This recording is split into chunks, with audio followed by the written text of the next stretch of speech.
గత వారం ఏ వాక్యం ధ్యానం చేసుకున్నామా? సాక్షులుగా ఉండాలి. పైనుండి మీరు ఆత్మను పొందినప్పుడు శక్తి నొందెదరు గనుక యెరూషలేములోను కీ పాయింట్ చెప్పండి అసలు. సాక్షులై ఉందరు. అపోస్తలుల కార్యం 1వ అధ్యాయము 8వ వచనం. అది 8వ వచనం. అయినను పరిశుద్ధాత్మ మీ మీదకి వచ్చినప్పుడు మీరు శక్తి నొందెదరు.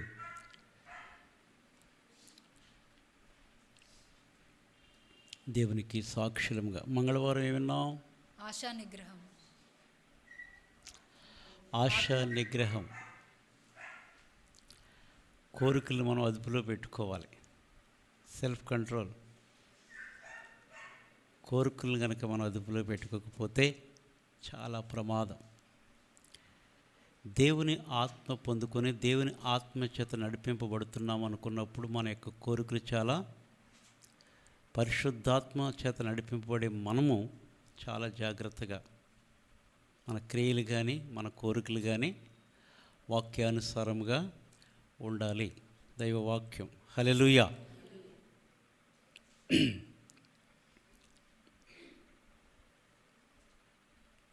దేవుని వాక్యం ధ్యానం చేసుకుందాం.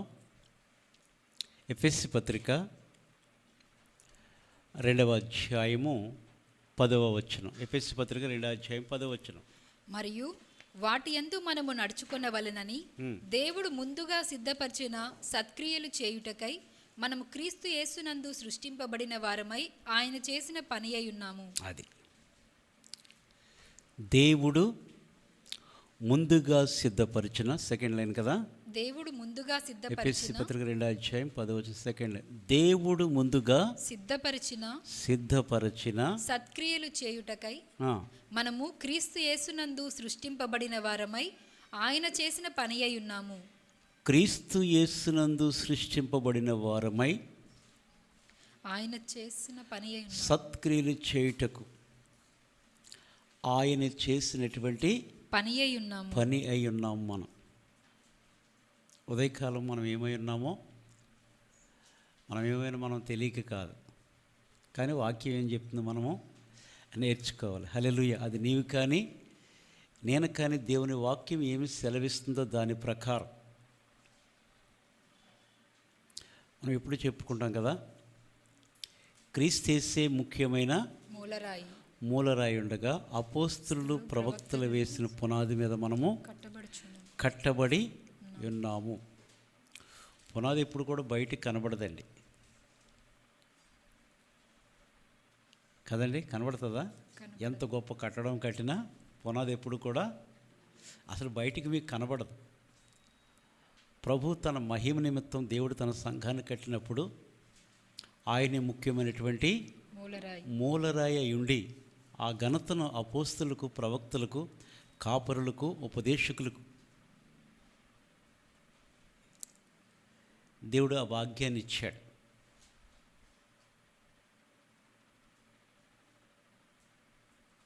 అయితే పౌలు చెప్తాడు, కొరింథీ సంఘంలో కొన్ని పరిస్థితులు ఉన్నాయి. ఆ పరిస్థితులు సరిచేస్తూ 1వ అధ్యాయం 12వ వచనం ఏమంటాడంటే, మీలో ఒకడు నేను పౌలు వాడను, ఒకడు నేను అపోల్లో వాడను, మరి ఒకడు నేను కేఫా వాడను, ఇంకొకడు నేను క్రీస్తు వాడనని చెప్పుకొనుచున్నారని నా తాత్పర్యము. ఆ సంఘంలో 4 రకాల ప్రజలు ఉన్నారు. ఆయన తాత్పర్యాన్ని చెప్తున్నాడు. ఏమంటున్నాడండి? మీలో ఒకడు నేను పౌలు వాడను, మరి ఒకడు అపోల్లో వాడను, మరి ఒక కేఫా వాడను, ఇంకొకడు క్రీస్తు వాడను. 3వ అధ్యాయం 6వ వచనం. 1 కొరింథీ 3వ అధ్యాయం 6వ వచనం. నేను నాటి తిని అపోల్లో నీళ్లు పోసెను, వృద్ధి కలుగ చేసిన వాడు దేవుడే. అది నేను నాటాను, అపోల్లో నీళ్లు పోసెను, ఒకళ్ళు నీరు పోశారు. వృద్ధి నాటువాడులు కానీ నీరు పోయేవాడు ఏదీ లేదు,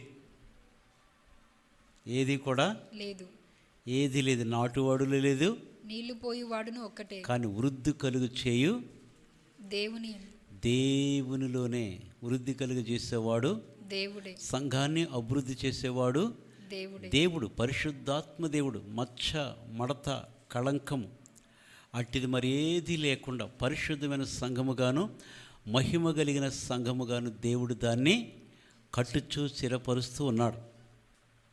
హల్లెలూయా. హల్లెలూయా. ప్రభు రాకొచ్చినప్పుడు ప్రభు మధ్యాహ్నం తన పెండ్లి కుమార్తెని పరిశుద్ధాత్మ దేవుడు సిద్ధపరిచి ఆ యొక్క వధువు సంఘమును సిద్ధపరిచి పెండ్లి కుమారుడికి అప్పగించుట కొరకు మచ్చ మడత మనలో ఎటువంటిది లేకుండా పరిశుద్ధాత్మ తన వాక్యము చేత నిన్ను నన్ను ఆయన కడుగుచు ఉదక స్నానం చేసి పవిత్రపరిచి సిద్ధపరిచి వధువుగా సిద్ధపరిచి. కాబట్టి మనం ఎప్పుడు కూడా దేవుని ఎదుట ఎప్పుడు విధేయత కలిగి దేవుని వాక్యానికి నీవు కానీ నేను కానీ దేవుని ఎదుట ఎవరు గొప్పవారు కాదు. మనం అందరూ కూడా తగ్గించుకొని దేవుని యొక్క నామానికి మహిమ కలిగినట్లుగా మనము జీవించాలి. హల్లెలూయా. అందుకే దేవుడు తన కొరకు ముందుగా సిద్ధపరిచినటువంటి సత్క్రియలు చేయుట కొరకంట మనము క్రీస్తు చేసినది ఆయన చేసినటువంటి పని అయి ఉన్నాం. మన గురించి చెప్పుకోవాల్సి వస్తే కొన్ని మాటలు చెప్తాం, ఇవన్నీ మాకు తెలుసు కదా అనుకుంటే నేను బైబిల్లోంచే చెప్తాను, బయట నుంచి ఏమి చెప్పట్లే. మనం ఎవరో ఒకసారి మనం జ్ఞాపకం చేసుకోవాలి. మనం ఎవరమండి?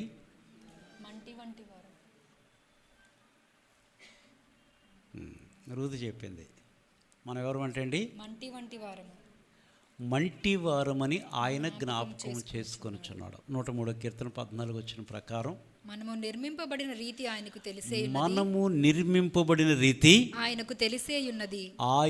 తెలిసేయున్నది. మనము మంటివారమని ఆయన జ్ఞాపకం చేసుకున్నప్పుడల్లా మనం గొప్పవారమని, ఎంతో తెలివైనటువంటి వారమని, బాగా చదువుకున్నారు కదా అని కాదు. ఎవరమంటండి? మంటివారమని. చెప్పండి కొంచెం, ఏంటి లక్ష్మి చెప్పు. మనం ఎవరు? మంటివారము. బంగారం అని కాదు, బంగారం వాళ్ళు కాదు. మనము మంటివారమని ఆయన జ్ఞాపకం చేసుకొని మనము నిర్మింపడిన రీతి ఆయనకు తెలుసు.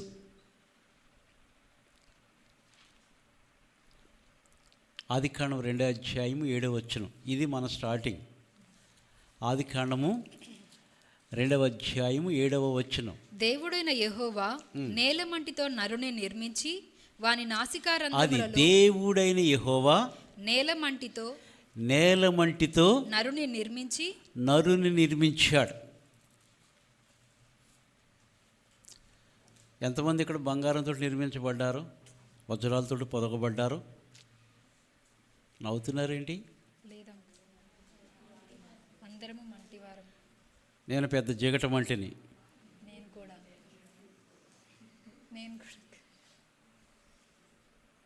అది అనుకోలే. ఎప్పుడు కూడా మనం చూసుకున్నప్పుడు నీకెన్ని కలిగినా కానీ నువ్వు ఎవరు అంటే అండి? దేవుడైన యెహోవా నేలమంటితో నరుని నిర్మించాడు. నిన్ను నన్ను నిర్మించబడినటువంటి రీతి. నీకే స్తుతి స్తోత్రముల్ యేసయ్యా, నీకే స్తుతి స్తోత్రముల్. నీవు నాకిచ్చిన ఈ జీవితముకై, నీవు నాకిచ్చిన ఈ జీవితముకై నీకే స్తుతి స్తోత్రముల్ యేసయ్యా, నీకే స్తుతి స్తోత్రముల్. తల్లి గర్భమున నే పడకమునుపే నన్ను గుర్తెరిగిన నాథుడవు నీవే. తల్లి గర్భమున నే పడకమునుపే నన్ను గుర్తెరిగిన నాథుడవు నీవే. తల్లి అయినా మరచిన గాని, తల్లి అయినా మరచిన గాని నిన్ను మరువను విడువను ఎడబాయనంటివి, నీకే స్తుతి స్తోత్రముల్ యేసయ్యా, నీకే స్తుతి స్తోత్రముల్. పరమున దూతలు ఇహమున నరులు పరిశుద్ధుడని పాడి స్తుతింప, పరమున దూతలు పరిశుద్ధుడని పాడి స్తుతింప, పరిశుద్ధాత్మ దేవుడవు నీవే, పరిశుద్ధాత్మ దేవుడవు నీవే, పరలోకానికి మార్గము నీవే, నీకే స్తుతి స్తోత్రముల్ యేసయ్యా, నీకే స్తుతి స్తోత్రముల్. హల్లెలూయా.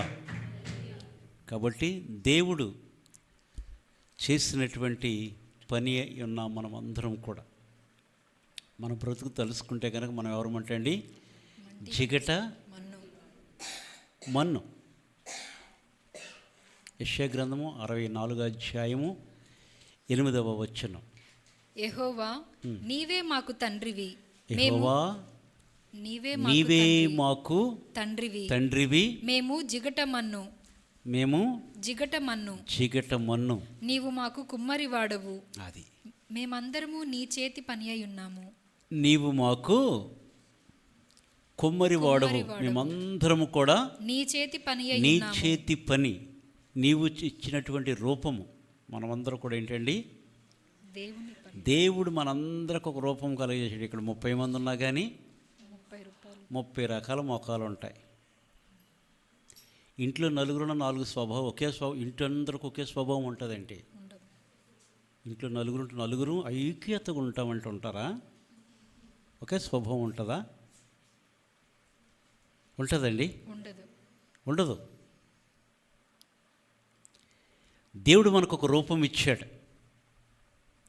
ఈ జిగటమన్నుకి దేవుడు ఒక రూపం ఇచ్చాడు. యెహోవా నీవే మాకు తండ్రివి, మేము జిగటమన్ను, నీవు మాకు కుమ్మరి వాడవు. ఆయన ఎవరంటండి? కుమ్మరి, పరమ కుమ్మరి. మేమందరం కూడా నీ చేతి పని అయి ఉన్నాము. నీ చేతి పని, మనమందరం దేవుని యొక్క పని. దేవుడు మనకు ఒక రూపం ఇచ్చాడు. ఈ జిగటమన్ను ప్రవక్త అయినట్టు యెరెమీయాతో దేవుడు సెలవిస్తాడు కదండి. 18వ అధ్యాయంలో దేవుని వాక్కు ప్రత్యక్షమై యెరెమీయా 18వ అధ్యాయం 1-6 వచనాలు చూస్తే గనక, యెహోవా యొద్ద నుండి యిర్మీయాకు ప్రత్యక్షమైన వాక్కు, దేవుని యొద్ద నుండి ప్రవక్త అయినటువంటి యిర్మీయాకు ప్రత్యక్షమైనటువంటి వాక్కు, నీవు లేచి కుమ్మరి ఇంటికి పొమ్ము. అంతే, నీవు లేచి కుమ్మరి ఇంటికి పొమ్ము. అక్కడ నా మాటలు నీకు తెలియజేతును. నువ్వు వెళితే అక్కడ నా యొక్క మాటలు నేను నీకు తెలియజేతును. నేను కుమ్మరి ఇంటికి వెళ్ళగా వాడు తన సారె మీద పని చేయుచుండెను. కుమ్మరి జిగటమంటితో చేయుచున్న కుండ వాని చేతిలో విడిపోగా, తెలుసు కదా, చాలాసార్లు చదువుకున్నాం, నేర్చుకున్నాం.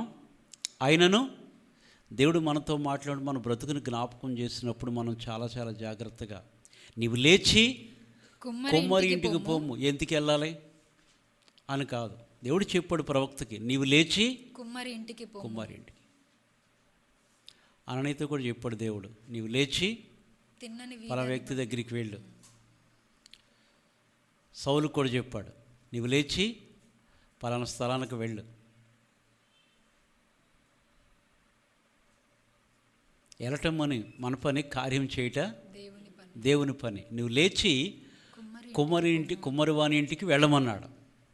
వెళ్ళగా అక్కడ నా మాటలు నీకు తెలియజేతును. నువ్వు అక్కడికి వెళ్ళు.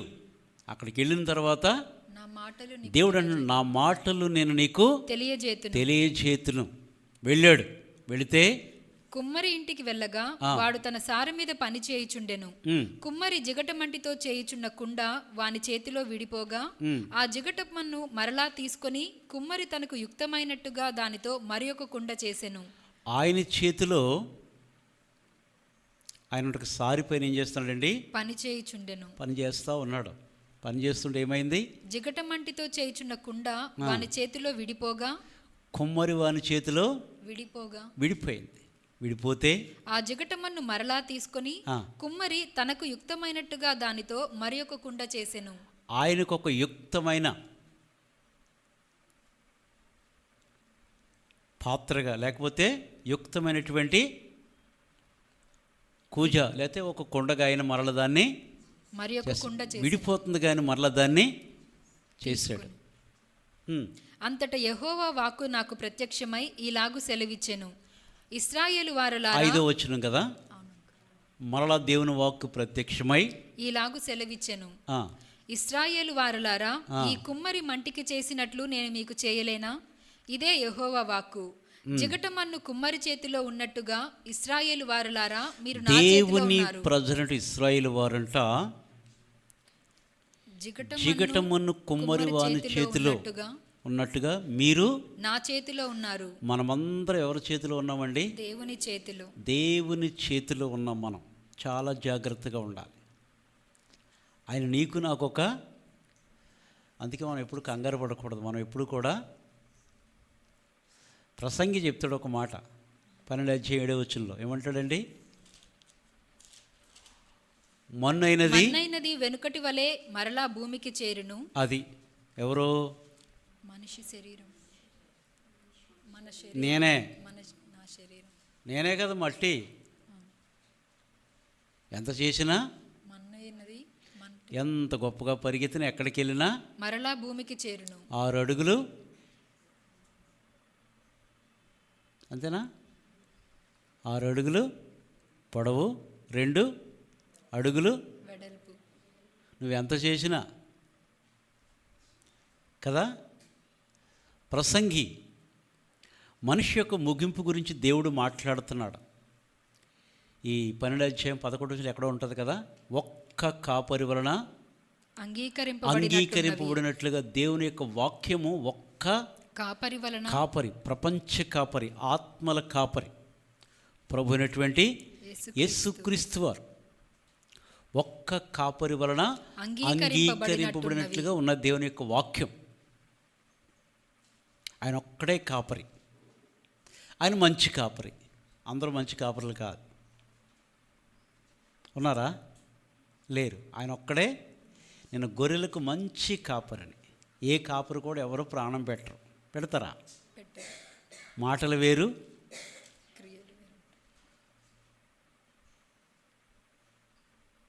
ఒక్క కాపరిని అంగీకరించినప్పుడు సొలొమోను మాట రాస్తూ 12:7 మనం చూస్తే, మన్నైనది వెనుకటి వలె మరలా భూమికి చేరును. మరలా భూమికి చేరును. భూమి మీద నుంచి వచ్చాం, మరలా భూమిలోనికే చేరును. అంతే కదా. కాబట్టి మనం ఎవరు అంటండి? ఓసారి ఒక ఆయన చెప్పాడు, పేర్లు చెప్తే మళ్ళీ బాగోదు, అది రికార్డ్ అవుతూ ఉంటుంది, ఎందుకులే మళ్ళీ అనవసరంగా. ఒక ఆయన చెప్పాడు ఒకసారి, నేను ధూళిని అంటారు, దుమ్ముని అంటారు, నేను దేవుని కొడుకుని. అబ్బా, అబ్రహాం కన్నా చాలా తెలివైన వాళ్ళు కదా వాళ్ళు.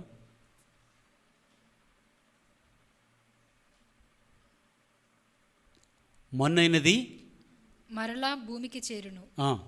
ఆత్మ తాను దయచేసినటువంటి దేవుని యొద్దకు మరల, దేవుడు ఏదైతే ఊపిరిచ్చాడు తిరిగి దేవుని యొద్దకు మరలా పోవును. జ్ఞాపకం ఉంచుకోవాలి మనం ఎవరము, మనం ఎక్కడి నుంచి వచ్చాం, తిరిగి మనం ఎక్కడికి వెళుతున్నాం, మనం ఏమై ఉన్నాం. ఆయన చేసినటువంటి చేతి పని అయి ఉన్నాం. ఈ చేతి పనికి ఎంత, ఈ లోకంలో ఎంత ఇది ఉంటుందో చేతి పని. ఆయన పిల్లలమే కానీ రకరకాలటువంటి స్వభావాలు ఉంటాయి. ఇంతమందిని ప్రభు చూస్తూ తట్టుకోగలుగుతున్నాడంటే నిజంగా కదండి. మన స్వభావాలు మామూలు స్వభావాలు కాదు కదా. ఏంటి అమ్ము నవ్వుతున్నావు? మామూలు స్వభావాలు కాదు. జిగట మన్ను, బింకములాడేవారు, స్వార్థప్రియులు, దేవుని కంటే సుఖాన్ని ఎక్కువగా ప్రేమించే తల్లిదండ్రులకు అవిధేయులు, అజితేంద్రులు, సుఖాన్ని ఎక్కువగా ప్రేమించేవారు, సజ్జన ద్వేషకులు. మన గురించి వ్రాయబడే మాటలు పౌలు చెప్తాడు. అంత్య దినాల్లో ప్రజలు ఈ రీతిగా ఉంటారు. మనం ఎవరు ఉంటండి? నేల నుండి చేయబడిన వారు, మంటి చేత చేయబడినటువంటి వారు. కాబట్టి మనం ఎప్పుడప్పుడు గుర్తుపెట్టుకుంటాం, ఎవరు అన్నకపోయినా మనకు మనం అనుకోవాలి. మనం ఎవరు అంటే అండి? డస్ట్.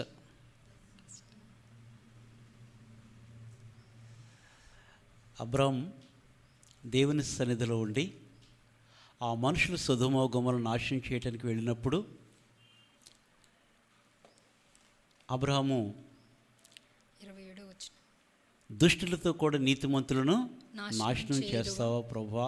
50 మంది నీతిమంతులుంటే అని బేరమాడుకుంటూ వచ్చాడు.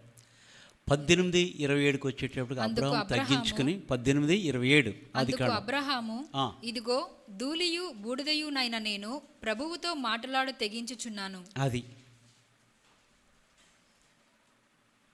అబ్రాహాము తగ్గించుకుని ఏమంటున్నాడండి? ఇదిగో ధూళియు బూడిదయునైన నేను. మరే కొన్నిసార్లు నేను ధూళిని, నేను దుమ్మునంటే అలా అనకూడదు అంటూ ఉంటారు. అంత గొప్ప విశ్వాసులకు తండ్రి అబ్రాహాము ఏమంటున్నాడండి? ఇదిగో ధూళియు బూడిదయునైన నేను, ధూళి బూడిద తగ్గించుకుని ధూళిని మాటలాడు తెగించుచున్నాను. దేవునితో మాట్లాడుటకు నేను తెగించుచున్నాను, తగ్గించుకుని. అందుకే ఆయన చేసిన పని మనము జిగట మన్ను. ఇశ్రాయేలు గురించి దేవుడు సెలవిస్తున్నాడు ఇర్మీయాతోటి, మీరు ఈ జిగట మన్నుకు చేసినట్టు నేను మీకు చేయలేనా? మీరందరూ కూడా నా చేతిలో, యూదావారు కానీ ఇశ్రాయేలు వారు కానీ మీరందరూ కూడా నా చేతిలో. మనం అందరం దేవుని చేతిలో ఎగరొద్దు. ఎగిరెగిరి ఆయన నుంచి ఎక్కడ తప్పించుకుంటామండి? మనం తప్పించుకోగలరా? ఎవరు కూడా ఎవరు తప్పించుకోలేరు. అందుకని ఎప్పుడు కూడా ఆయన బలిష్టమైన చేతి కింద దీన మనసు కలిగి మనము జీవించాలి. అదే దేవుడు మన నుంచి కోరుకుంటున్నాడు. ఎందుకంటే ఆయన యొక్క చేతి పని. హన్న విజ్ఞాపన చేస్తూ దేవుని స్తుతిస్తూ 1 సమూయేలు 2వ అధ్యాయము 8వ వచనంలో చక్కని మాట, దరిద్రులను అధికారులతో కూర్చుండబెట్టుటకును, దరిద్రులనంట అధికారులతో కూర్చుండబెట్టుటకును, మహిమగల సింహాసనమును స్వతంత్రింపజేయుటకును వారిని మంటిలో నుండి ఎత్తువాడు ఆయనే. ఎక్కడి నుంచి అంటండి? మంటిలో నుండి. భూమి మీద ఎన్నిక లేనటువంటి వారిని అంట దేవుడంట మంటిలో నుండి అధికారులతో కూర్చుండబెట్టుటకంట ఆయన ఏం చేస్తాడు? మంటిలో నుంచి ఎత్తువాడు ఆయనే. లేమి గల వారిని పెంట కుప్ప మీద నుండి లేవనెత్తువాడు ఆయనే. లేమి కలిగినటువంటి వారిని, లేమి గల వారిని పెంట కుప్ప మీద నుండి లేవనెత్తువాడు ఆయనే. పెంట కుప్ప మీద నుంచి అంటే ఎన్నిక లేనటువంటి వారిని, ఎన్నిక లేనటువంటి వారిని దేవుడంట ఉన్నత స్థలములు ఎక్కించేవాడు దేవుడు. అందుకే దావీదు వలె మనం ఎల్లప్పుడూ కృతజ్ఞత కలిగి దేవుని యొక్క నామాన్ని మహిమపరచాలి. ఎంత ఎదిగితే అంత ఒదిగుంటే అది మనకు ఆశీర్వాదకరం. అది మనకు దావీదు కీర్తనకారుడు 8వ అధ్యాయం అన్నాడు కదా, నరపుత్రుని జ్ఞాపకం చేసుకున్నట్టుకు వాడు ఏ పాటివాడు, దేవుని కంటే కొంచెము తక్కువగానిగా చేసి నీ చేతి పని అంతటి మీద వానికి అధికారము అనుగ్రహించి ఉన్నావు. దేవుని కంటే ఇక్కడ కొంచెం తక్కువగా చేసి ఆయన యొక్క చేతి పని అంతటి మీద వానికి అధికారం ఇచ్చి ఉన్నావు. మానవుని కంట దేవుడు సృజించబడిన మానవ సృష్టికర్త ఏం చేశాడంటే అండి, ఆయన అధికారం ఇచ్చాడు. సమస్తం ఏలి పరిపాలించుకోమని చెప్పి దేవుడు గొప్ప అధికారం ఇచ్చాడు. సమస్తం ఆయనది, కానీ ఏలి పరిపాలించటకంటే దేవుడు గొప్ప అధికారము ఇచ్చాడు. అందుకే మనం మంటివారు మనము జ్ఞాపకం చేసుకోవాలి. 113వ కీర్తన 7-8 వచనాలు కూడా చదవండి. తన ప్రజల ప్రధానులతో వారిని కూర్చుండబెట్టుటకై ఆయన నేల నుండి దరిద్రులను లేవనెత్తువాడు. అది మనకందరికీ తెలుసు కదండి. ఉదాహరణకు బైబిల్ కొన్ని విషయాలు ఉదాహరణ ఏంటి ఖచ్చితంగా జరిగినాయి. అవమానపరచబడినటువంటి యూదులకు దేవుడు మొర్దెకైని లేవనెత్తి అహష్వేరోషు కాలంలో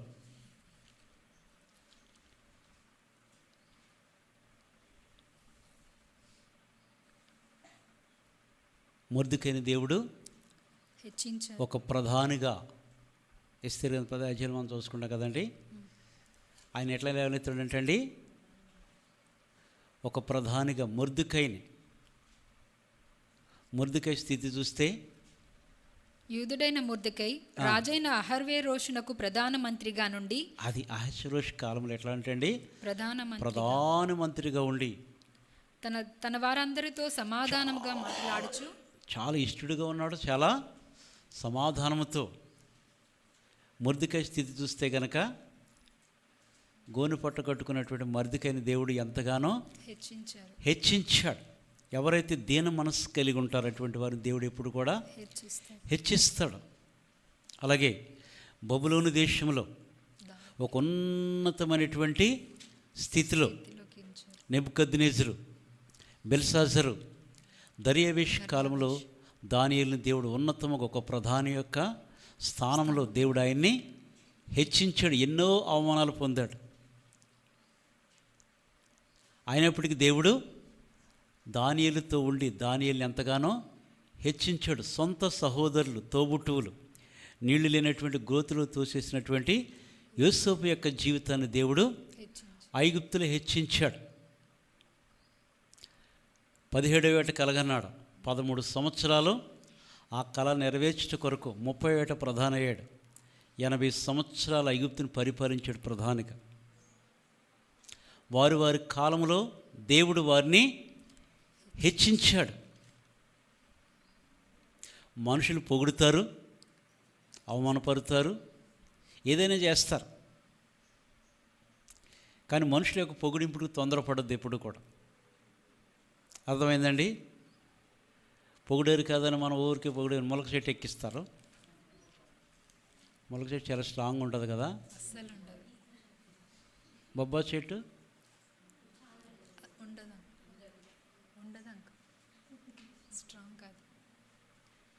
చాలా జాగ్రత్తగా ఉండాలి. నీ అంత వీరులు లేరు, సూర్యులు లేరు, నీ అంత లేరు అంటారు. ఒప్పొంగమనుకోండి, చాలా జాగ్రత్తగా, పొగుడింపులకి చాలా జాగ్రత్తగా ఉండాలి. 113వ కీర్తన 7-8 వచనాలు చదువుకుందాం. తన ప్రజల ప్రధానులతో వారిని కూర్చుండబెట్టుటకై వారిని కూర్చుండబెట్టుటకై ఆయన నేల నుండి దరిద్రులను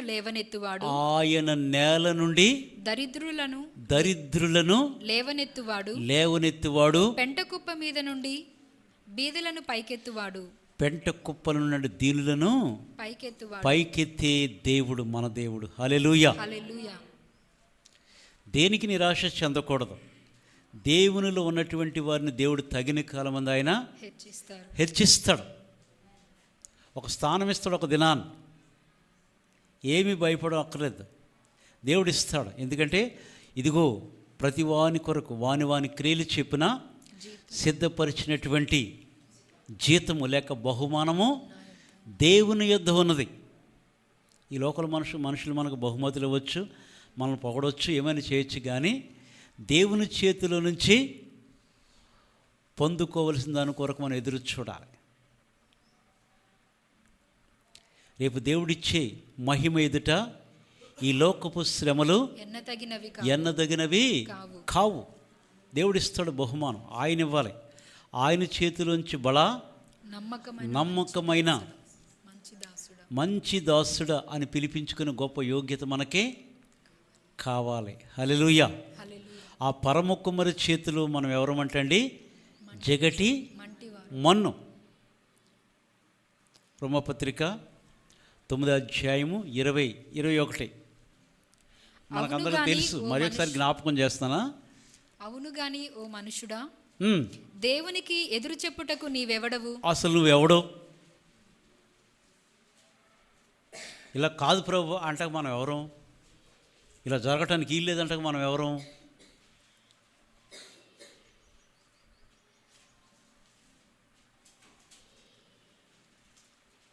అనొచ్చా మనం అట్లా?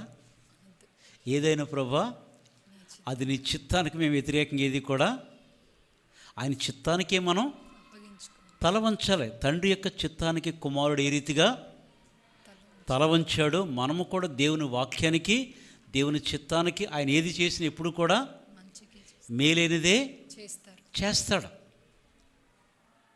కాబట్టి ఆయన చిత్తానికి మనం ఎప్పుడు కూడా అవును గాని మనుషుడా, దేవునికి ఎదురు చెప్పుటకు నీవెవడవు? దేవునికి ఎదురు చెప్పుటకు నీవు ఎవడవు? నన్నెందుకు ఇలాగు చేసితివని రూపింపబడినది రూపించిన వానితో చెప్పునా? తన్ను నన్నెందుకు ఇలాగు చేసితివని రూపింపబడినది రూపించిన వానితో చెప్పునా? రూపింపబడినది రూపించిన వానితో చెప్పునా? రూపించిన వానితో చెప్పొచ్చా?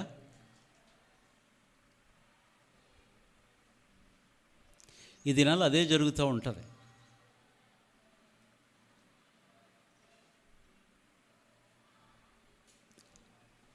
ఎక్కువ ఏంటంటే 70% వ్యతిరేకత కనపడుతూ ఉంటుంది ఎక్కడ చూసినా. ఇప్పుడున్న పరిస్థితిలో పిల్లలే తల్లిదండ్రులు లోబడిపోవాలి. లోబడట్లేదు ఎవరును. నా యాంకిల్ వెళ్ళొచ్చు చెప్పొద్దు, నా యాంకిల్ చూసి ఇట్లా ఇట్లా అనొద్దు. అందరం కూడా ఉన్నారు అట్లా. ఎవరన్నా మా పిల్లలు మేము చెప్పినట్టు 100% ఉన్నాను చేయొద్దండి. ఎవరైనా రాదు ధైర్యం, నాకు తెలుసు. మనం దేవుని వాక్యం మాట్లాడుతున్నాం. మనం పరిస్థితులు అట్లా అయిపోయినాయి. ఇప్పుడు వాళ్ళే మనల్ని, మా పిల్లలు ఏది చెప్పినా చాలా కరెక్ట్గా చెప్తారు. మేమే వాళ్ళ దగ్గర నేర్చుకునే వాళ్ళు చాలామంది ఉన్నారు.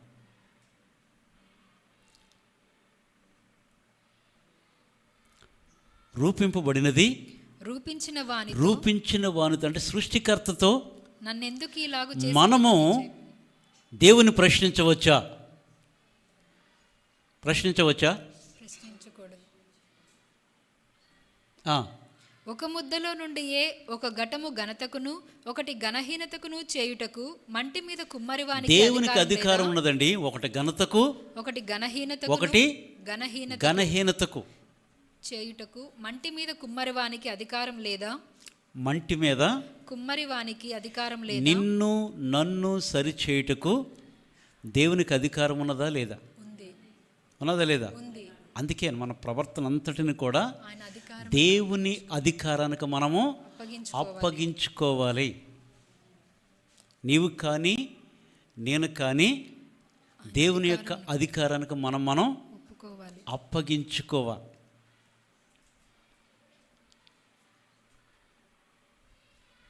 ఆయన పరమ కుమారి, మనము జిగట మన్ను. యోబు అంటాడు చక్కని మాట. యోబు గ్రంథం 10వ అధ్యాయం 9వ వచనం.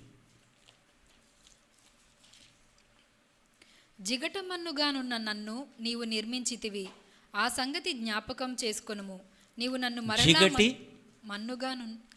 జిగటి మన్నుగానున్న నన్ను నీవు నిర్మించితివి, ఆ సంగతి జ్ఞాపకం చేసుకొనుము. అందుకే ఆయన పరమ కుమ్మరి. ఆయన ఏది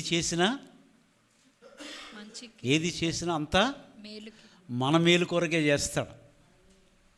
ఏది చేసినా దేవుడు నన్ను బాగా చితకొట్టి ఏదైనా చేశాడనుకో ఇంకెదురు చెప్పకూడదు. అది ఆయన చిత్తం, ఏదో ఉద్దేశం ఉంది ఆయనకి.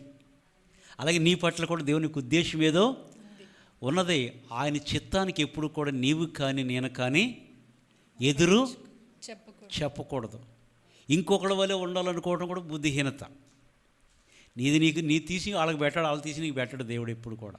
అయ్యో వాళ్ళు తీసి నీకు పెట్టేస్తున్నాను అన్నాడు దేవుడు. పెడతాడు ఎట్లాగా? పెడతాడండి. కన్ను చేసిన వాడు కానకుండును, చెవి చేసిన వాడు వినకుండును. వింటాడు, మన ఆర్తనాదము వింటాడు, మనల్ని ఆయన చూస్తాడు. చీకటి మంటిగానున్న నన్ను నీవు నిర్మించితివి, ఆ సంగతి జ్ఞాపకం చేసుకొనుము. నీవు నన్ను మరలా మన్నుగా చేయుదువా? మరలా నీవు నన్ను మన్నుగా చేయుదువా? యోబు అంటాడు, ఇదిగో ఆయన నన్ను చంపినను నేను ఆయన కొరకు సహనముతో కనిపెట్టుచున్నాను. ఆయన చంపినను నన్ను ఆయన ముక్క చెక్కలుగా చేసి ఉన్నాడు అంటాడు. యోబు యొక్క జీవితాన్ని దేవుడంట నాకే జరుగుతున్న ఈ కష్టాలు అంటారు చాలామంది. అంటే చేతకాక, శ్రమ దినమున నీవు కృంగిన ఎడల చేతకానివాడు. ధైర్యం కావాలి. నీ భక్తి నీకు ధైర్యము పుట్టించదా? ప్రపంచములు నిర్మాణమైనవి అంటే దేవుని యొక్క వాక్యము వలనే. మన వాక్యాన్ని చాలా శ్రద్ధగా జాగ్రత్తగా చూడగలిగితే, దేవుని యొక్క వాక్యం, ప్రపంచము ఆశీర్వదించబడుతుంది దేవుని వాక్యం చదువుకుంటే. చదివితే ఏమొస్తుంది అనుకుంటారు చాలామంది. మన హృదయ వైఖరి మారుతుంది, మన స్వభావం మారుతుంది, మన విశ్వాసం కూడా మారుతుంది.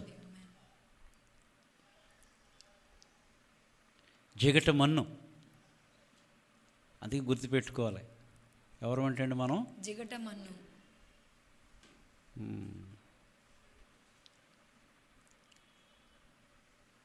భూమి మీద ఉన్న మన్ను చేత నిన్ను నన్ను ఆయన చేశాడు. ఇదంతా కూడా, ఈ దేహం అంతా కూడా ఏంటంటే లోపల ఆత్మ ఉన్నదిగా. ఆత్మ తాను దయచేసిన దేవుని యొద్దకు వెళ్ళిపోద్ది, కానీ మన్నైనది. అందుకే సమాధి చేసేటప్పుడు ఏం చేస్తారండి? పాతి పెట్టేటప్పుడు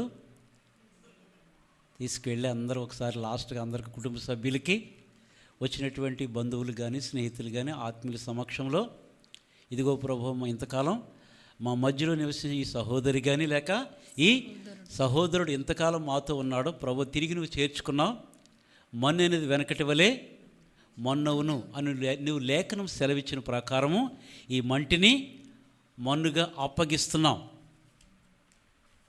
ఈ యొక్క ఆత్మను నువ్వు చేర్చుకుని నమ్ముచు నిన్ను స్తుతిస్తూ భూస్థాపన చేస్తున్నావు అంటుంది. మంటిగా అప్పగిచ్చేస్తాం. మనం ఎవరు ఉండే అప్పగించడానికి ఆయింది అది మన్ను. కాబట్టి మనం ఈ లోకంలోకి వస్తే ఏమి తీసుకురాలేదు వెళ్ళేటప్పుడు, కానీ మధ్యలో ఉన్నది అంతా స్వార్థమే ఉంటుంది. ఎక్కువ స్వార్థం, భయంకర స్వార్థం. అమ్మో ఈ స్వార్థం. హల్లెలూయా. 33:6 యోబు గ్రంథము 33 అధ్యాయము 6వ వచనం.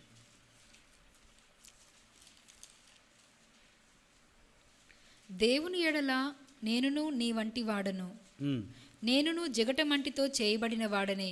అది నేనును నీ వంటి వాడను, నేనును జిగటమంటితో చేయబడిన వాడనే. జిగటమంటితో చేయబడిన వాడను. యోబు అంటున్నాడు, నేను జిగట మంటి. అందుకే నువ్వు పొద్దుట ఎంత మంచిగా స్నానం చేసినా మళ్ళీ అన్నం తినేటప్పుడు చేయి కడుక్కుంటాడు, మొఖం జిడ్డు అయిపోద్ది.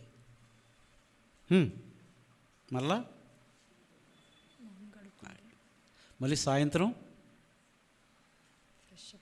మళ్ళీ తినేటప్పుడు మళ్ళీ సాయంత్రం మరలా చికాకు పెడితే మరలా చేయరా? ఎంత చేసినా మట్టే జీవితకాలం అంతా. ఎప్పుడు చేసినా మురుకొత్తూనే ఉంటుంది మురుకోళ్ళకి.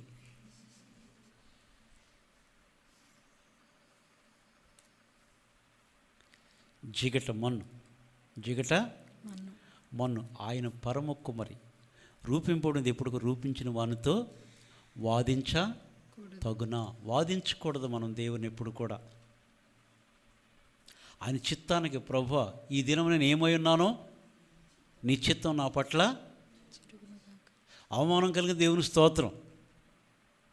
అవమానం అంటే ఎవరు ఇష్టపడరు, ఘనతకి ఎవరైనా ఇష్టపడతారు, కానీ దేవుడే చెప్పాడు కదా దేవుని వాక్యం, కొన్ని ఘనతకు కొన్ని కొన్ని ఘనహీనతకు. ఎప్పుడు కూడా ఘనతే రాదండి, వస్తుందా? దేవుని నామమునతో అపోస్తులు అవమానపరచబడ్డారు, దేవుడు గణపరిచాడు. గణపరిచారా లేదా? గణపరిచారు కదా.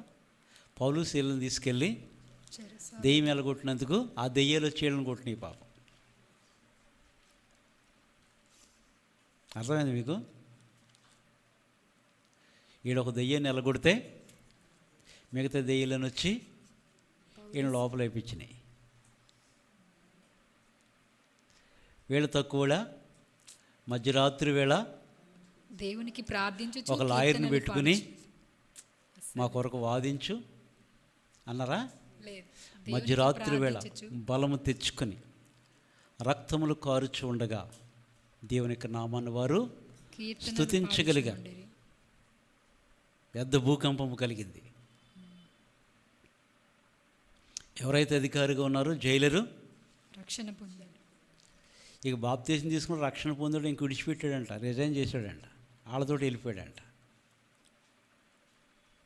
ఇంత గొప్ప మరి దేవుని నామమును అపోస్తులు పేతురు, యోహాను, యాకోబు వాళ్ళందరూ కూడా వాళ్ళు కూడా కొట్టి బెదిరించారు. ఏమాత్రము కూడా ఈ నామములో దేవుని గురించి మీరు ప్రకటించకూడదని బెదిరించినప్పుడు వారు ఆ నామముకు లేక ఈ యొక్క క్రీస్తు నామం ఆ అవమానానికి మేము పాత్రులమని ఎంచుకొని దేవుని యొక్క నామాన్ని వారు మహిమపరచగలిగారు. అందుకే వారు సాక్షులంటూ ఊరికే కాదు, వారు భూలోకాన్ని వాళ్ళు తలక్రిందులు చేసిన వారు. భూలోకాన్ని ఏం చేశారంటే అండి, తలక్రిందులు చేసిన వారు. వాళ్ళు ఎంతమంది? 12 మంది. 12 మందిలో ఒక ఆయన చనిపోయాడు, అమ్మా తప్పిపోయాడు. ఇస్కరియోతు యోధ గురించి ఎవరు చెప్పట్లే, ఇస్కరియోతు యూదా తప్పోయిన ఆయన గురించి చెప్తున్నారు. అదే 2 సువార్తలు 2 రకాలు. ఉరేసుకుని చనిపోయాడు, తర్వాత తలక్రిందులుగా పడి. మరొక సువార్త ఏమో రాయబడింది, తలక్రిందు పేగులు బయటకు ఉరి పెట్టుకుంటే చెట్టుకి వెళ్ళి ఉరేసుకుంటే అక్కడి నుంచి రాయి మీద పడితే నడుము బ్రద్దలై పేగులు బయటకు వచ్చి. యోధ గురించి 2 విషయాలు ఉన్నాయి అక్కడ. ఒక సువార్తలు ఒకలాగుంది, అంత మాత్రం అక్కడ అలాగుంది ఇక్కడ ఎలాగుంది అని రీసెర్చ్ చేయొద్దు.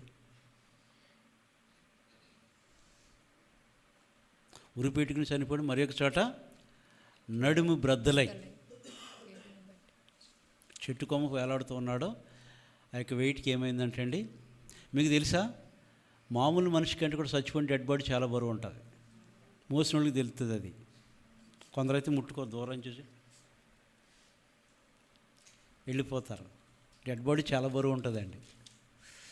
మామూలు మనిషిని అయితే 2 మోసుకుని మామూలు పట్టుకుని వెళ్ళిపోవచ్చు, కానీ డెడ్ బాడీని సమాధి పెట్టిన ఎంతమంది మోతారు? 4. ఇక ఎక్కువ ఉంటే ప్రేమ ఉంటే 6. ఏదో చెయ్యి పట్టుకుని చెయ్యిలా పెట్టుకుని అన్న వెళ్తారు. చాలా బరువు ఉంటుంది డెడ్ బాడీ కదా. ఆ రీతిగా యోధ తలక్రిందుగా పడి నడుమికి బద్దలైనందున పేగులన్నీ బయటకు వచ్చింది, చచ్చిపోయాడు. మరొక సువార్తలో ఉరి పెట్టుకుని ఈ జిగట మన్నుకి దేవుడు ఎంత గొప్ప కృపనిచ్చాడు. అందుకే మనం ఎప్పుడు కూడా మర్చిపోకూడదు. 139 కీర్తన 14 వచ్చిన దావీదు దేవుని స్తుతిస్తూ తను ఏమై ఉన్నాడో దేవుణ్ణి మహిమపరుస్తూ తన బ్రతుకుని గురించి మాట్లాడుతూ 139 కీర్తన 14 వచ్చిన నీవు నన్ను కలుగజేసిన విధము చూడగా భయమును ఆశ్చర్యమును నాకు పుట్టుచున్నవి. అది ప్రభువా, నేను అంత గొప్ప రాజునయ్యాను కదా, నా కీర్తి ఎట్లా ఉంటుంది అనలేదు. తన బ్రతుకు గురించి దావీదు చాలా విషయాలు మనం నేర్చుకోవాలి. తెలుపు ప్రభు నా అంతము ఎట్లున్నది, తెలుపు నేను ఎంత అల్పుడును,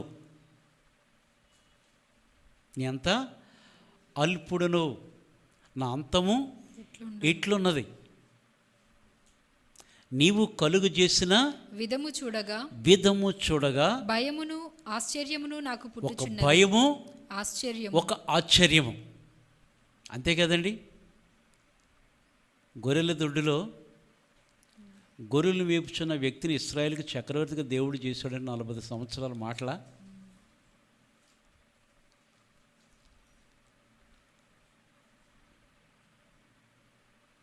ఆశ్చర్యమే కదండి. గొర్రెలు కోసుకొని ఆయన్ని దేవుని ప్రజలు ఇశ్రాయేలుకి రాజుగా దేవుడు చేశాడంటే అది గొప్ప ఆశ్చర్యం కదా. అంతకన్నా ఇంకేమైనా ఉన్నదా?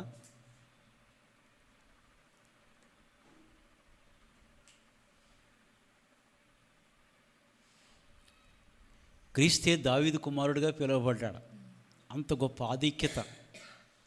దేవుడు దావీదు కుమారుడు అని పిలువబడ్డాడు. మామూలు ఆధిక్యత కాదండి. అందుకే నీవు కలుగు చేసిన విధము చూడగా భయమును ఆశ్చర్యమును నాకు పుట్టుచున్నవి. లోపల దడొచ్చేస్తున్నాడు తలుసుకుంటే. ఆ భయము కావాలి. మనం కూర్చున్నప్పుడు ప్రశ్నలు వేసుకోవాలి. నేను ఎవరిని, ఎక్కడి నుంచి వచ్చాను, నేనేంటి, నా కుటుంబం ఏంటి, నేను ఎవరిని అనే ప్రశ్నలు మన జీవితంలో ఎప్పుడూ వస్తూ ఉండాలి. మనకు అవి రాలేదు అంటే నువ్వు దేవునిలో ఆనందించలేదని లెక్క. కూర్చుని ఆలోచించుకోవాలి. మనం కూర్చుని భోజనం చేస్తున్నామంటే ఇది లేక ఎంతోమంది అలమటిస్తున్నారు. ప్రభువా, ఈ దినాన్ని నాకు ఇచ్చినటువంటి ఆహారాన్ని బట్టి నేను ఇన్ని కోట్ల మంది ప్రజల్లో దేవుడు నీ ఆహారాన్ని నీకు ఆయన అరచు పిల్ల కాకులకు కూడా ఆయన ఆహారం ఇచ్చుచున్నాడు. పుట్టుచున్నవి. అందును బట్టి నేను నీకు కృతజ్ఞతాస్తుతులు చెల్లించుచున్నాను. అందును బట్టి నేను నీకు కృతజ్ఞతాస్తుతులు చెల్లించుచున్నాను. నీ కార్యములు ఆశ్చర్యకరములు. దేవుని కార్యాలు ఎప్పుడు కూడా ఆశ్చర్యకరములు, మహా ఆశ్చర్యకార్యము చేసేవాడు దేవుడు. ప్రతి ఆశ్చర్యకార్యము చేత నిన్ను నన్ను ఆయన తృప్తిపరిచేటటువంటి దేవుడు. చాలాసార్లు మనం చెప్పుకుంటాం. మత్తయి 6:33 అందరికీ తెలుసు కదా. మొదట ఆయన నీతిని రాజ్యమును అప్పుడు అవన్నీ మీకు అనుగ్రహం. కాబట్టి ఆయన నీతిని ఆయన రాజ్యమును మొదట వెతుకుడి, అప్పుడు అవన్నీ మీకు అనుగ్రహింపబడును. పైన ఉన్న విషయాలు మనం జ్ఞాపకం చేసుకోవాలి. ఏమి తిందుమో, ఏమి త్రాగుదుమో, ఏమి ధరించుకుందుమని చింతింపకుడి. అన్యజనులు వీటన్నిటి విషయమై విచారింతురు. ఎన్ని మీకు కావాలని మీ పరలోకపు తండ్రికి తెలియను. దేవునికి అన్నీ తెలుసు.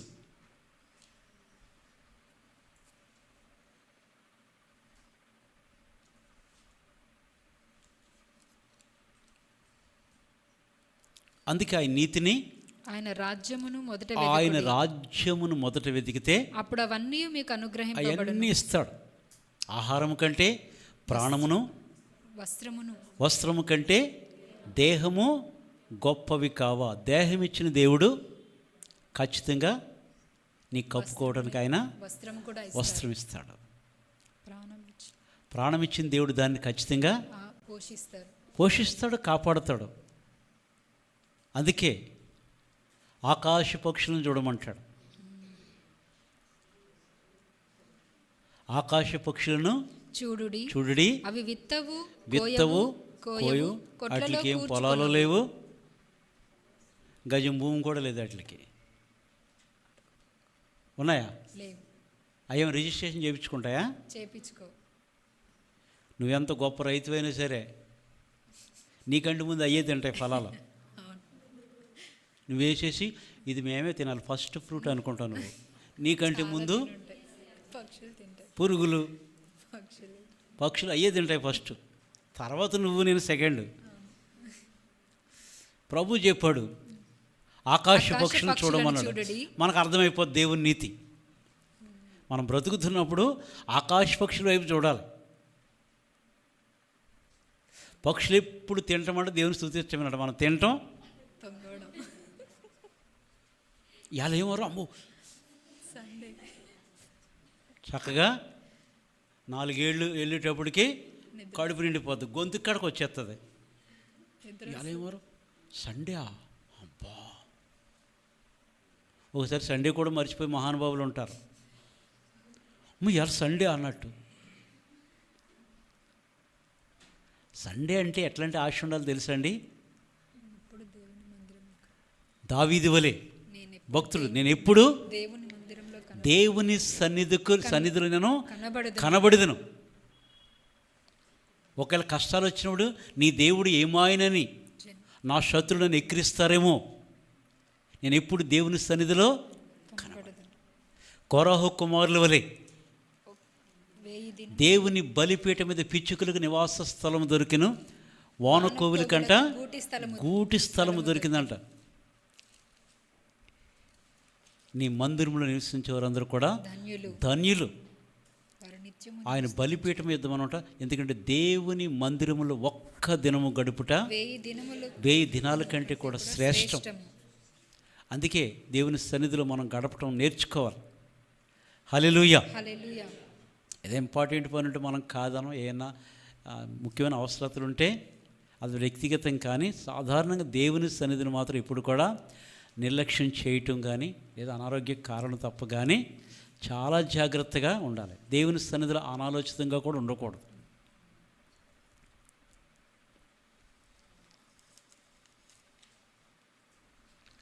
ఆయన కలుగు చేసిన విధానాన్ని బట్టి భక్తుడంట భయము ఆశ్చర్యము నాకు పుట్టుచున్నవి. ఆయన కార్యాలన్నీ కూడా ఆశ్చర్యమే. హల్లెలూయా.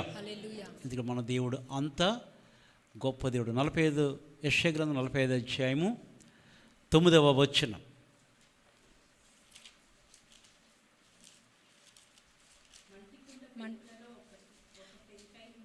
అది ఎవరు అంటే అండి, మనం మంటికుండ పెంకులలో ఒక పెంకై ఉండి. ఈ మాట నేను చాలాసార్లు చెప్పుకుంటాం కదా. మంటికుండ పెంకులలో ఒక పెంకై ఉండి. అందుకే పక్క పెంకి గారు బాగున్నారు అనాలి. ఎంత కోపం వస్తుందో. పేరు లేదండి, పెంకేంటి అంటారు. ఎవరు అంటే అండి, ఒక పెంకు. పింకీ సిస్టర్ కాదు, పెంకు సిస్టర్.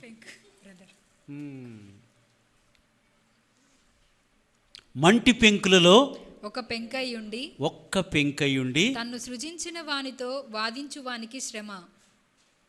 దేవునితో వాదించకూడదు. మంటి పెంకులలో ఒక పెంకు మనం.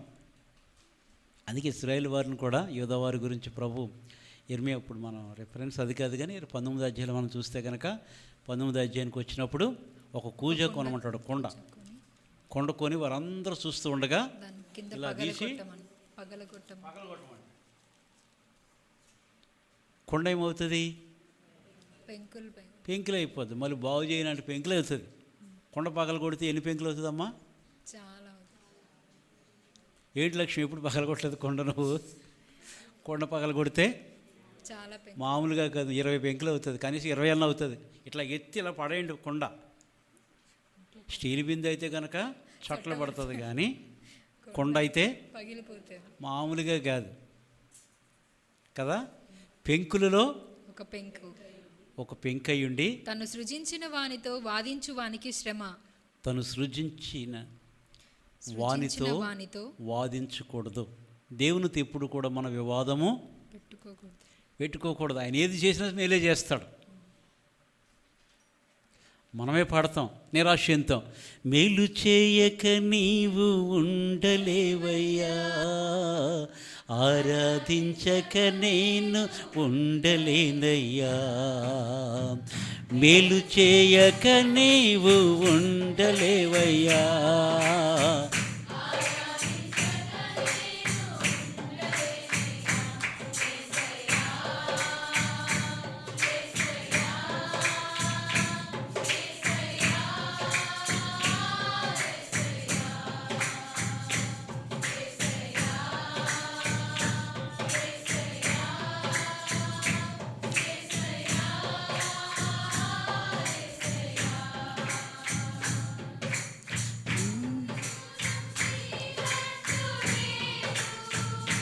వేరే ఎవరిని నమ్మలేదయ్యా, నీకు నాకు మధ్య దూరం తొలగించావు వదిలందలేక. నిన్ను నమ్మినట్లు నేను వేరే ఎవరిని నమ్మలేదయ్యా, నీకు నాకు మధ్య దూరం తొలగించావు వదిలందలేక.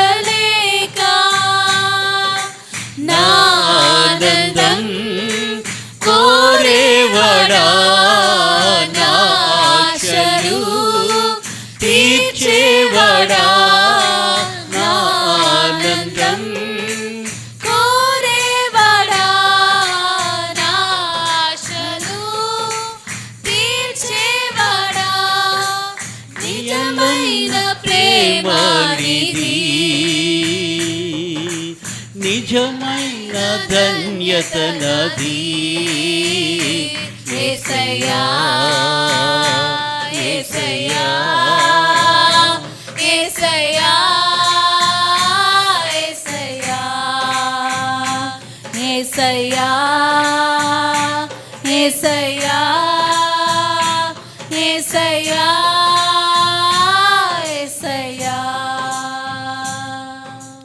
పాపములు చేశాను ఎందు నీదు హస్తములు కాయి నన్ను, పశ్చాత్తాపము కలిగే నాలో, నేను పాపినని గ్రహించగానే ఆరాధించే వేళలందు నీదు హస్తములు తాకాయి నన్ను, పశ్చాత్తాపము కలిగే నాలో, నేను పాపినని గ్రహించగానే నీ మేలకు అలవాటయ్యే నీ పాదముల్ వదలాకుంటిన్, నీ మేలకు అలవాటయ్యే నీ పాదముల్ వదలాకుంటిన్, నీకిష్టమైన దారి కనుగొంటి నీతో చేరి. యేసయ్యా యేసయ్యా యేసయ్యా యేసయ్యా యేసయ్యా యేసయ్యా యేసయ్యా యేసయ్యా. పాపములు చేశాను నేను, నీ ముందర నా తల ఎత్తలేను, క్షమించగలిగే నీ మనసు ఓదార్చింది నా ఆరాధనలో. పాపములు చేశాను నేను, నీ ముందర నా తల ఎత్తలేను, క్షమించగలిగే నీ మనసు ఓదార్చింది నా ఆరాధనలో. నా హృదయము నీతో అంది, నీకు వేరై మనలేనని. నా హృదయము నీతో అంది, నీకు వేరై మనలేనని. అతిశయించెద నిత్యము నిన్నే కలిగినందుకు. యేసయ్యా యేసయ్యా యేసయ్యా యేసయ్యా యేసయ్యా యేసయ్యా యేసయ్యా యేసయ్యా. చేయక నీవు ఉండలేవయ్యా, ఆరాధించక నేను ఉండలేనయ్యా. మేలు చేయక నీవు ఉండలేవయ్యా, ఆరాధించక నేను ఉండలేనయ్యా. ఎంత చక్కగా లిరిక్స్ కదండి. నా హృదయము నీతో అంది, నీకు వేరై దేవునికి వేరుగా ఉండి నీవు నేను ఏమీ చేయలే, వివాదం తప్ప. దేవునికి వేరుగా ఉండి దేవుని ఏమైనా చేయగలం? ఎవరైనా ఆయన ఇచ్చే భూమి మీద బతుకుతూ ఆయన ఇచ్చే గాలి పీలుస్తూ ఈ మట్టి మరి దేవునితో వివాదం పెట్టుకోవచ్చా? చాలా జాగ్రత్తగా ఉండాలి. మనల్ని ఎంతగా ప్రేమించాడు, మనం మంటివారు మన ఆయన జ్ఞాపకం చేసుకున్నటువంటి గొప్ప దేవుడు. ఇర్మియా గ్రంథము 31 అధ్యాయము 34 వచనం. నేను వారికి దేవుడనై యుందును, వారు నాకు జనులగుదురు.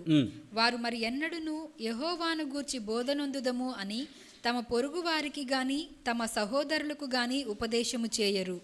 నేను వారి దోషములను క్షమించి వారి పాపములను ఇకనెన్నడును జ్ఞాపకము చేసుకొను గనుక నేను వారి దోషములను క్షమించుటకు సిద్ధ మనసు కలిగినటువంటి వాడు మన దేవుడు కదండి. యేసు ప్రభుని సిలువేసినప్పుడు కుడివైపున ఒకడు, ఎడమ వైపున ఒకళ్ళని ఇద్దరిని కూడా సిలువేశారు. ఒక దొంగ ఏమంటున్నాడు, నీవు దేవుని కుమారుడు అయితే నేను రక్షించుకొని మమ్మల్ని కూడా రక్షించు. ఇంకొక వ్యక్తి ఏమన్నాడు, ఇది మనకైతే తగినది, మనమైతే ఈ శిక్షకు నేరస్తులం అర్హులం, ఆయనైతే ఏ నేరము కూడా చేయలేదు. తండ్రి, నీవు నీ రాజ్యముతో వచ్చినప్పుడు నన్ను జ్ఞాపకం చేసుకోమని పలికిన మాటను బట్టి దేవుడు ఏం చేశాడు, ఆయన్ని నేడు నీవు నాతో పరదేశంలో నిశ్చయముగా నీతో నేను చెప్తున్నానని చెప్పి ప్రభు ఆ యొక్క వ్యక్తి యొక్క పాపాన్ని క్షమించుటకు మన దేవుడు ఎవరంటండి, నేను వారి దోషములు 31-34 నేను వారి దోషములను క్షమించి వారి పాపములను ఇక నెన్నడను జ్ఞాపకము చేసుకొనను. అది ఇక వారి పాపములు ఎన్నడూ కూడా జ్ఞాపకం చేసుకొనను. అది దేవునికి మనకున్న తేడాదే. మనకైతే ఈ మట్టికి ఎప్పుడు కూడా పైకి క్షమించమంటారు కానీ లోపల మాత్రం చాలా వేషధారణ ఉంటుంది.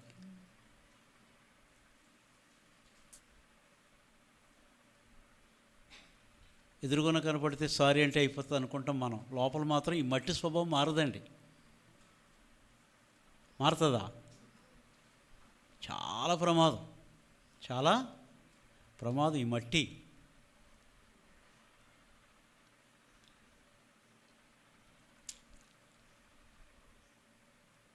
యెషయా గ్రంథము 43 అధ్యాయము 25వ వచనం.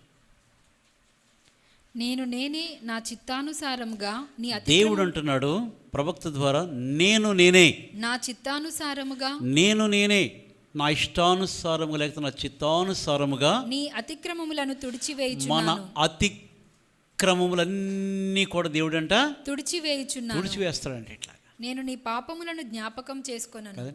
బ్లాక్ బోర్డు మీద అక్షరాలు రాశారనుకోండి కదా, రాసిన తర్వాత డస్టర్ తోటి ఏం చేస్తాం మనం, కనబడతాయి. ఇంకా మళ్ళీ దేవుడు అంట మన దోషాలు మన అతిక్రమములు దావీదు చేసినటువంటి పాపము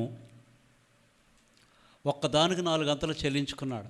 ఎప్పుడైనా చెప్తాను ఆ విషయాలు. నేను ఒక్కదానికి 4 అంతలు ఎందుకు చెల్లించుకున్నాడు, 4 అంతలు ఏంటో కూడా చెప్తే ఎప్పుడన్నా ప్రభు చిత్తం అయితే అన్నాడు కదా. 2వ సమయంలో 12 అధ్యాయంలో ఏమన్నాడు, ఒక వ్యక్తికి ఒకానొక వ్యక్తికి ఉదాహరణ చెప్పాడు. ఇట్లా జరిగిందని చెప్పి ఆ వ్యక్తి శిక్షార్హుడే, దానికి ఎన్నంతలు చెల్లించాలన్నాడు, 4 అంతలు చెల్లించాలి అన్నదమ్మా.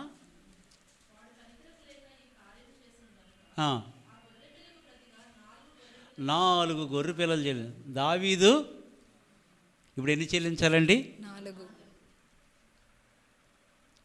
ఉరియాని చంపేశాడంటే ఆయన చేతిలో చంపించినట్టే. అది సైనికులు ఉత్తరం ఇచ్చి యుద్ధం జరిగాడు, ఆయన బాగా చక్కగా మత్తుని చేసి యుద్ధంలో పెట్టాడు.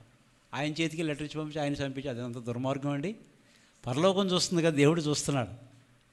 దావీదు తన మీద తీర్పు తీర్చుకున్నాడు. ఆ గొర్రె పిల్లకు బదులుగా, ఆ మేక పిల్లకు బదులుగా 4 అంతలు అన్నాడు. 4 అంతలు చెల్లించాడు దావీదు. అందుకే దావీదు అంత పశ్చాత్తాపడి 51 కీర్తనలో ఎంతగా విలపిస్తాడో, ఎంతగా నీ రక్షణ ఆనందం నాకు కలుగు చేయి, నీ సన్నిధిలోంచి నన్ను త్రోసివేయకము, సమ్మతి గల మనసు నాకు దయచేయమని చెప్పి నీ పరిశుద్ధాత్మ నా నుంచి తీసివేయద్దు, నీ సన్నిధి త్రోలివేయద్దు నాయన ప్రభువా అని చెప్పి ఎంతో పశ్చాత్తాపంతో ఆ కీర్తన రాస్తాడు. పోగొట్టుకున్నాడు, రక్షణ అన్నది పోగొట్టుకున్నాడు, దేవుని కృపను పోగొట్టుకున్నాడు. అంత పశ్చాత్తాపంతో ఆ కీర్తన రాశాడు. పాపము చేశాను, దోషి నేను, మనం పాడతాం కదా ఎప్పుడూ. తెలిసి ఉన్నది నా అతిక్రమమే, నా పాపము నీ సన్నిధిలో నేను ఒప్పుకుంటున్నాను. అందుకే అతిక్రమలు దాచిపెట్టేవాడు వర్ధిల్లడు, వాటిని ఒప్పుకొని విడిచిపెట్టినవాడు కనికరము పొందును. దాచిపెట్టాలనుకున్నాడు, కానీ నాతాను వచ్చి దాన్ని ఏం చేశాడు? పశ్చాత్తాపడు వెంటనే ఆ పాపాన్ని దేవుడు పరిహరించాడు అన్నాడు. దావీదు పాపాన్ని దేవుడు పరిహరించాడు. సౌలుకు కృప దూరం అయిపోయింది, కానీ సొలొమోనుకు నా కృప దూరం చేయనని దేవుడు చెప్పాడు సమూయేలుతో సెలవిచ్చి, కృపనిచ్చాడు. అందుకే నేను ఎంతటి వాడు, నా కుటుంబము ఏ పాటిది, నీవు నన్ను ఇంతగా హెచ్చించుటకు ఏ పాటి వాడను ప్రభు అని చెప్పి దేవుని సన్నిధిలో కనికరం పొందుకుని కృతజ్ఞత చెల్లించి దేవుని యొక్క నామాన్ని మహిమపరిచాడు. దోషములు ఎన్నడూ కూడా నేను 43:25 కదమ్మా యెషయా గ్రంథము. నేనే నా చిత్తానుసారంగా, దేవుడంట నేను నేనే నా చిత్తానుసారముగా నీ అతిక్రమములను తుడిచివేయుచున్నాను, నేను నీ పాపములను జ్ఞాపకం చేసుకొనను, నేను నీ పాపములను జ్ఞాపకము చేసుకొనను అని దేవుడు సెలవిస్తాడు. ఎన్నడూ కూడా అంట జ్ఞాపకము చేసుకొనను. నాకు గుర్తుంటే నేను ఏ పాపం చేశాను, ఎందుకంటే నేను నాదా స్వభావం కాబట్టి. దేవుడు అన్ని తీసేశాను అన్నాడు ఆయన. ఒకవేళ దేవునికి వ్యతిరేకంగా తీసుకొచ్చి అన్నీ పెడతాడు మళ్ళీ. అప్పుడు తీసేసాను కదా ప్రభు అంటే జ్ఞాపకం చేస్తాడు దేవుడు, జాగ్రత్తగా ఉండాలి. ఆయన తీసేసాడు ఇంకా. దాన్ని బట్టి మనం దేవుణ్ణి స్తుతించాలి, దేవుని యొక్క నామాన్ని మహిమపరచాలి. ఎందుకంటే మనం భరించినటువంటి పాపం. కయీను గురించి మనకు అందరూ కూడా తెలుసు. కయీను ఎవరైనా కొట్టారో తిట్టారా? నా దోష శిక్ష నేను భరించలేనంత గొప్పదన్నాడు. అవునా కదా? నా దోష శిక్ష నేను భరించలేనంత గొప్పదని చెప్పేసి వెళ్ళిపోయాడు.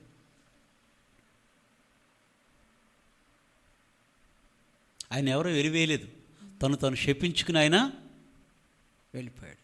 దేవుడు చెప్పాడు, ఏం చేయొద్దు, కయ్యని ఏం చేయొద్దు, అక్కడ ఒక గుర్తేశాను అన్నాడు. ఇంకా అంతే. అతనికి ఒక గుర్తు వేశాను. తెలుసా మీకు? అది చూసిన ఆంబోతులు అంటారు, తెలుసా మీకు? ఎప్పుడైనా చూసారా ఆ బోతులు? తెలీదా మీకు? విన్నారా?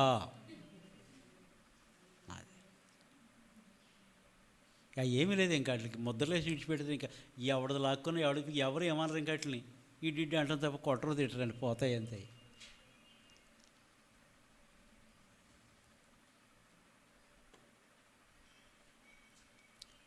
నేనే నా చిత్తానుసారముగా వారి యొక్క దోషములు వారి అతిక్రమలన్నీ కూడా ఏంటంటే తుడిచివేసినటువంటి గొప్ప దేవుడు. 32 కీర్తన 5వ వచనం. నా దోషమును కప్పుకొనక నీ ఎదుట నా పాపము ఒప్పుకొంటిని, యెహోవా సన్నిధిని నా అతిక్రమములు ఒప్పుకొందును అనుకొంటిని, నీవు నా పాప దోషమును పరిహరించి ఉన్నావు. కీర్తనాకారుడు, నా దోషములు నేను కప్పుకొనక, చాలామంది కప్పుకుని నాకేం తెలియదు అంట.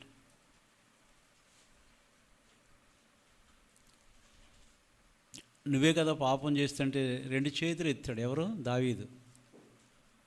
కానీ సౌలు మాత్రం ఒప్పుకోలేకపోయాడు. సౌలు రాజు ఒప్పుకోలేదు, కానీ దావీదు మాత్రం ఒప్పుకున్నాడు. దావీదు ఎన్ని శ్రమలు పడ్డాడో, సొంత కుమారుని చేత అవమానపరచబడ్డాడు. సొంత సహోదరులు ఆయన్ని యుద్ధం చుట్టకు వచ్చి అవమానపరిచి చాలా జరిగినాయి. కానీ దావీదు విధేయత కలిగి ఉన్నాడు కాబట్టి దేవుని హృదయానుసారుడిగా మార్చబడ్డాడు. దేవునికి ఉద్దేశాలన్నీ కూడా నెరవేర్చగలిగి, అంటే దేవుడే అన్నాడు, నేను ఒక వ్యక్తి నేను కనుగొన్నాను, అతడు నా చిత్తానుసారుడు మనసు కలిగిన. దేవుడు ఎవరి గురించి చెప్పలేదండి బైబిల్ అట్లా. అతడు నా యొక్క చిత్తమెంత, అంటే నా హృదయాన్ని ఎరిగినటువంటి వాడు దావీదు. దేవుడే సాక్ష్యం ఇచ్చాడు, అతడు నా ఉద్దేశాలన్నీ కూడా నెరవేర్చగలిగిన వాడు, నా మనస్సంతా ఎరిగినటువంటి వాడు. దావీదుకి ఆ పేరుంది, దావీదు దేవుని యొక్క హృదయానుసారుడు. అపోస్తలుల కార్యాలు 13:22 కదా, ఎదుగని చెప్తున్నా.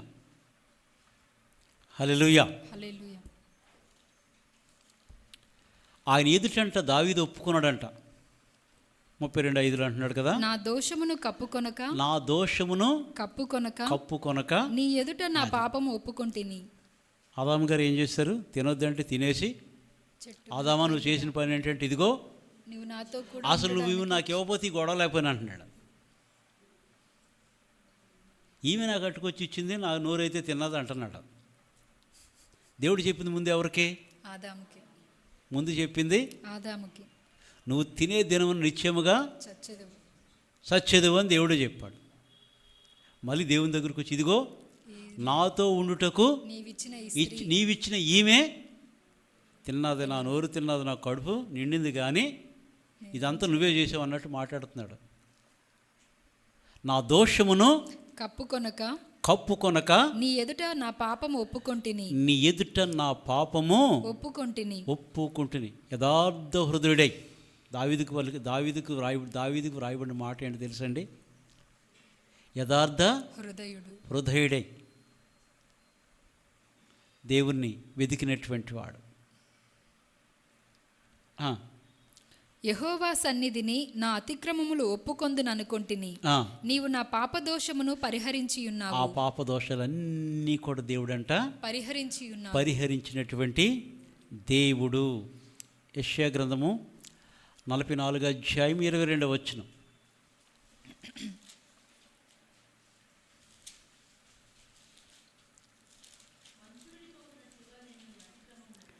చూడండి.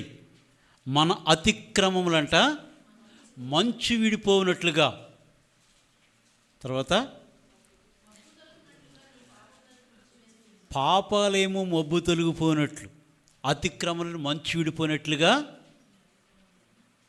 చదవండి అమ్మా.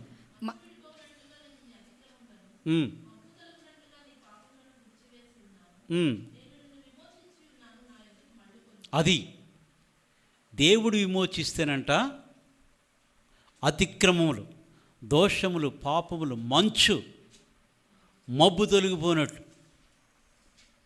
అవన్నీ కూడా దేవుడు ఏంటంటే తీసివేస్తాడు.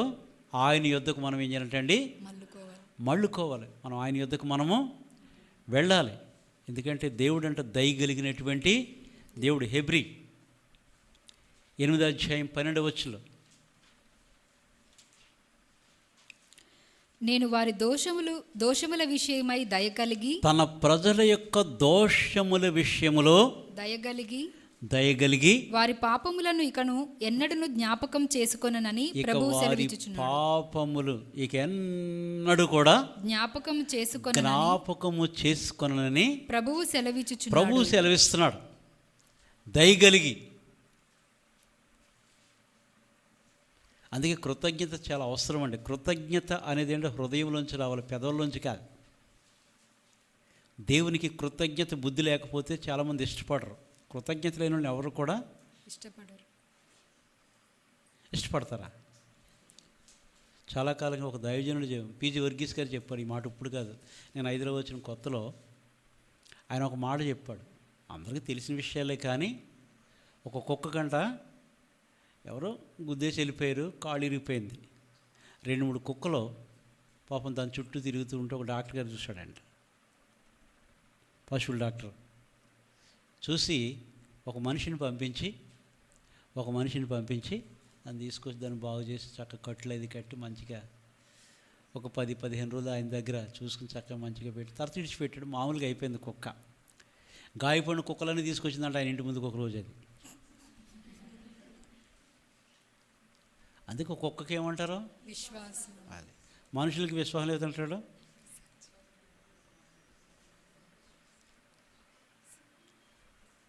కుక్క ఎంత నమ్మకంగా ఉంటుందండి, ఆడి పెట్టి దీన్ని పోవాలి ఇంత అన్నం, కానీ గేటు నుంచి ఎవరిని వెళ్ళలేదు. అరుపులతో జనాన్ని హళ్ళెత్తుతుంది, ఎవడో వచ్చేసాడు మన ఇంటికి అన్నట్టు కదా. ఆ వచ్చిన వ్యక్తి ఎవరో తెలుసుకునే వరకు నిద్రపోతుంది, అరుతనే ఉంటుంది. అది దానికి ఎట్టిది విశ్వాసం.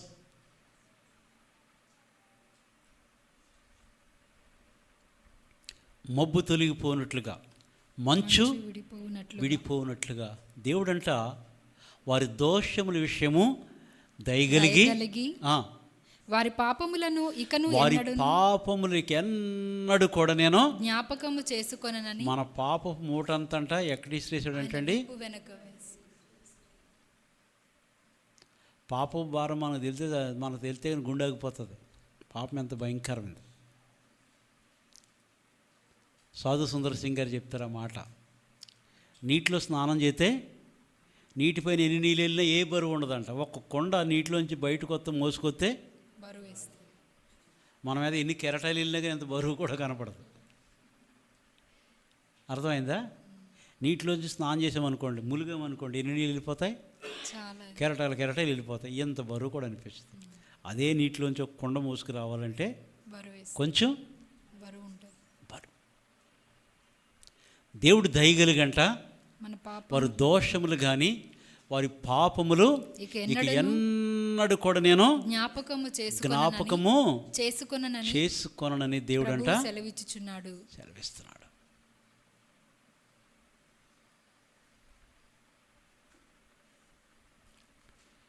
ఈ మాట చదవండి. 103వ కీర్తన 103వ కీర్తన 10వ వచనం ఒకసారి చదవమ్మా.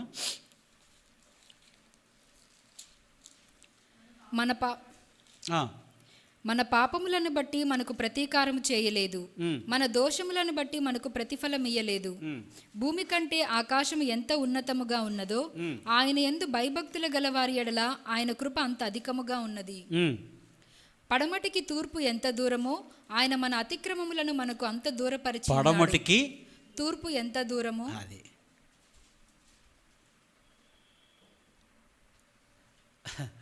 ఒకసారి అది వాట్సాప్లో పెట్టాడు దీపు. ఏం పెట్టాడు?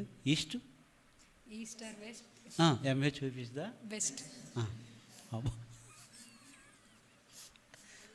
తూర్పుకి పడమటి ఎంత దూరం, పడమటికి ఎంత దూరమో, పడమటికి ఎంత దూరమో. పోనీ ఇటు నుంచి అటు అంతే కదా. మీ ఇల్లు ఎంత దూరం, మా ఇల్లు కూడా అంతే దూరం.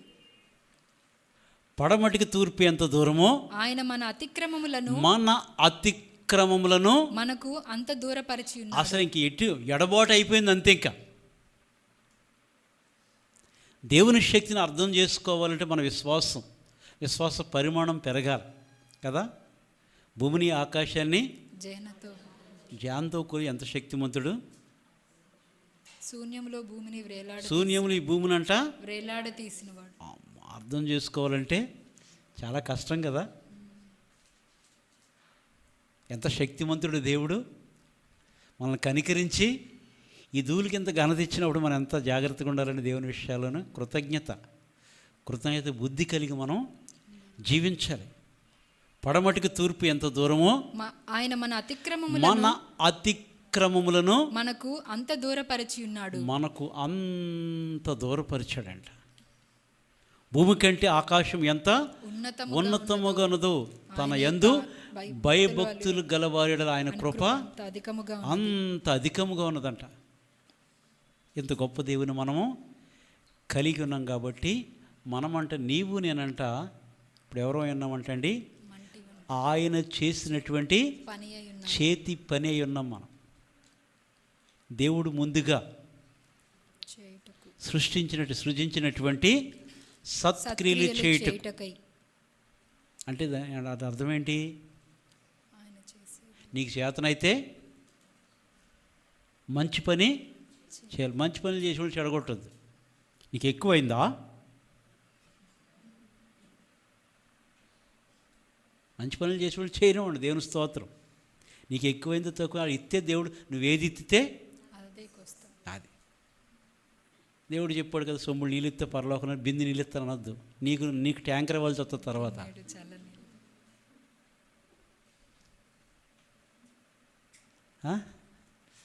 హల్లెలూయా. హల్లెలూయా. దేవుడు సృజించిన వాటిలో అంటే మనం అంట ఆయన చేసినటువంటి చేతి పనిగా నిన్ను నన్ను ఆయన ఏర్పాటు. మనం మంటివారు మన దేవుడు మనల్ని జ్ఞాపకం చేసి గొప్పవారు అని కాదు. ఏ రీతిగా దేవుడు లేవనెత్తుతాడు పెంట కుప్పల మీద నుంచి, నేల నుండి దరిద్రులను లేవనెత్తే దేవుని, గొప్ప దేవుని మనము కలిగి మన ముందు గొప్ప భక్తుల జీవితాలు మనకు తెలుసు కదండి. ఇద్దరు కూడా ఒకరు బబులోను దేశానికి వెళ్ళారు, ఒకరు ఐగుప్తుకి వెళ్ళారు. యేసోబు దానియేలు. దేవుడు విడిచిపెట్టాడా? విడిచిపెట్టలేదు. అవమాన పాలయ్యారు కానీ దేవుడు వారిని విడిచిపెట్టాడండి. ఉన్నతముగా హెచ్చించాడు.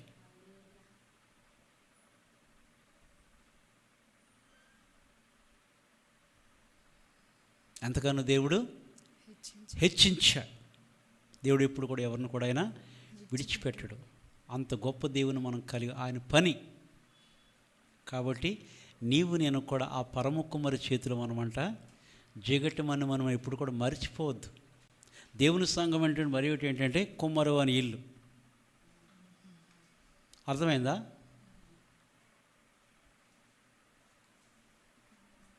లోక 10:35 మీరు చూస్తే 10:35 పూటకుళ్ళవాని ఇల్లు.